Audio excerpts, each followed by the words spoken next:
الحمدللہ رب العالمین والصلاة والسلام علی رسولہ الکریم اعوذ باللہ من الشیطان الرجیم بسم اللہ الرحمن الرحیم۔ السلام علیکم۔ آج میں ایک اور واقعے کے ساتھ آپ کی خدمت میں حاضر ہوں، تو آپ کا زیادہ وقت نہ لیتے ہوئے اس امید کے ساتھ کہ آپ واقعہ پورا سنیں گے، اس کو پڑھنا شروع کرتا ہوں۔ بسم اللہ الرحمن الرحیم۔ نبی کریم صلی اللہ تعالی علیہ وآلہ وسلم مختلف بادشاہوں کے پاس تبلیغی دعوت نامے ارسال فرماتے رہا کرتے تھے۔ ان میں سے ایک خط حضرت حارث بن عمیر بلادی رضی اللہ تعالی عنہ کے ہاتھ بصرہ کے بادشاہ کے پاس بھی بھیجا تھا۔ جب یہ موتا پہنچے تو شرحبیل غسانی نے، جو قیصر کے حکام میں سے ایک شخص تھا، ان کو قتل کر دیا۔ قاصدوں کا قتل کسی کے نزدیک بھی ناپسندیدہ عمل تھا۔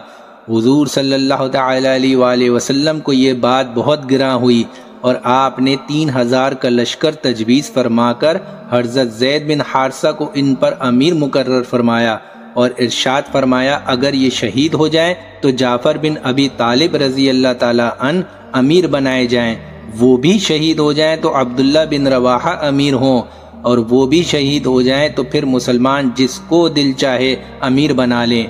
ایک یہودی یہ گفتگو وہاں بیٹھے سن رہا تھا۔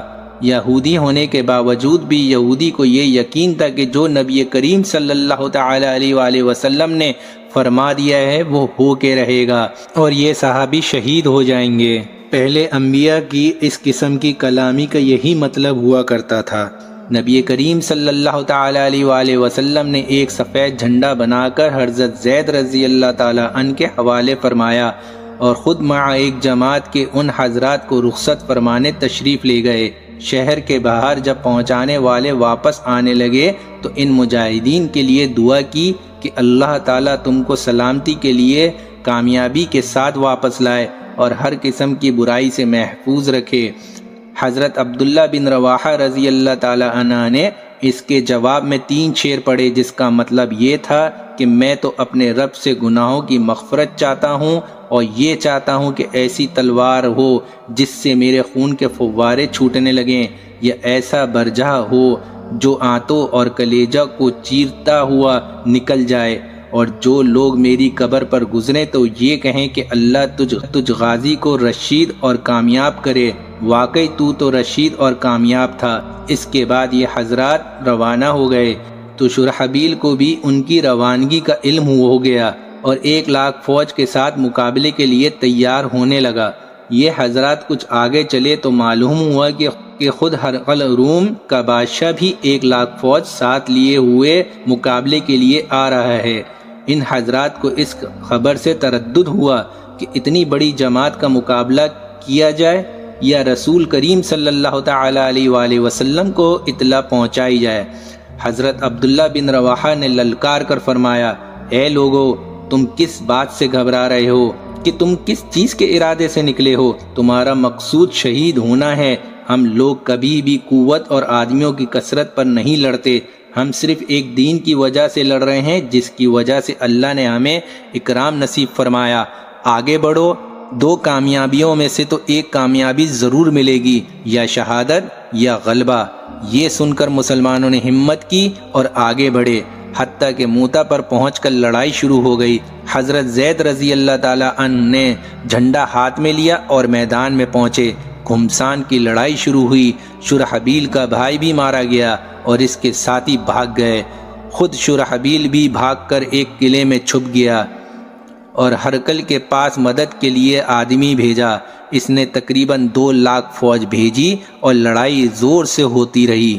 حضرت زید رضی اللہ تعالی عنہ شہید ہوئے تو حضرت جعفر رضی اللہ تعالی عنہ نے جھنڈا اٹھا لیا، اپنے گھوڑے کے پاؤں خود ہی کاٹ دیے تاکہ واپسی کا خیال بھی دل میں نہ آئے، اور چند اشعار پڑھے جن کا ترجمہ یہ ہے، اے لوگو، کیا ہی اچھی چیز ہے جنت، اور کیا ہی اچھا ہے اس کا قریب ہونا، کتنی بہترین چیز ہے اور کتنا ٹھنڈا ہے اس کا پانی، اور ملک روم کے لوگوں پر عذاب کا وقت آ گیا، مجھ پر بھی لازم ہے کہ ان کو ماروں۔ یہ اشعار پڑھے اور گھوڑے کے پاؤں خود ہی کاٹ ڈالے کہ واپسی کا خیال ہی دل میں نہ آئے، اور تلوار لے کر کافروں کے مجمع میں گھس گئے۔ امیر ہونے کی وجہ سے جھنڈا ابھی انہی کے پاس تھا۔ اول جھنڈا دائیں ہاتھ میں لیا کافروں نے دایاں ہاتھ کاٹ دیا کہ جھنڈا گر جائے، انہوں نے فوراً بائیں ہاتھ میں لیا، انہوں نے وہ بھی کاٹ دیا تو انہوں نے دونوں بازوؤں سے اس کو تھاما اور منہ سے مضبوط پکڑ لیا۔ ایک شخص نے پیچھے سے ان کے 2 ٹکڑے کر دیے جس سے یہ گر گئے۔ اس وقت ان کی عمر 33 یعنی 33 سال کی تھی۔ حضرت عبداللہ رضی اللہ تعالیٰ عنہ کہتے ہیں کہ ہم نے بعد میں نعشوں میں سے حضرت جعفر کو جب اٹھایا تو ان کے بدن کے اگلے حصے میں 90 زخم تھے۔ جب یہ شہید ہو گئے تو لوگوں نے عبداللہ بن رواحہ کو آواز دی کہ ان کو اب اپنا امیر بنا لیا جائے، تو وہ لشکر کے ایک کونے میں گوشت کا ٹکڑا کھا رہے تھے، کیونکہ وہ 3 دن سے بھوکے تھے، کچھ چکنے کو بھی نہ ملا تھا، اور آواز سنتے ہی گوشت کے ٹکڑے کو پھینک کر اپنے آپ کو ملامت کرتے ہوئے کہ جعفر رضی اللہ تعالیٰ عنہ تو شہید ہو جائے اور تو دنیا میں مشغول رہے۔ پھر آگے بڑھے اور جھنڈا اٹھایا اور قافلوں کے جھنڈ کے اندر داخل ہو گئے اور ان کو قتل کرنا شروع کر دیا۔ انگلی میں زخم آیا کہ وہ لٹک گئی تو انہوں نے پاؤں سے اس کٹی ہوئی انگلی کو دبا کر ہاتھ کھینچا کہ وہ الگ ہو جائے، اور جب وہ الگ ہو گئی تو اس کو اٹھا کے پھینک دیا اور آگے پھر بڑھ گئے۔ اس گھمسان اور پریشانی کی حالت میں تھوڑا سا تردد بھی پیش آیا کہ نہ ہمت نہ مقابلے کی طاقت، لیکن اس تردد کو تھوڑی ہی دیر گزری تھی کہ اپنے دل کو مخاطب بنا کر کہا، او دل، کس چیز کا اب اشتیاق باقی ہے جس کی وجہ سے تردد ہے؟ کیا بیوی کا ہے تو اس کو 3 طلاق، یا غلاموں کا ہے تو وہ سب آزاد، یا باغ کا ہے تو وہ سب اللہ کے راستے میں صدقہ؟ اس کے بعد چند شعر پڑے جن کا ترجمہ یہ ہے، قسم ہے او دل تجھے اترنا ہوگا، خوشی سے اتر یا ناگواری سے اتر، تجھے اطمینان کی زندگی گزارتے ہوئے ایک زمانہ گزر چکا، سوچ تو آخر تو قطرہ ایک ناپاکی ہے، دیکھ کافر لوگ مسلمانوں پر کھینچے ہوئے آ رہے ہیں، تجھے کیا ہوا کہ جنت کو پسند نہیں کرتا؟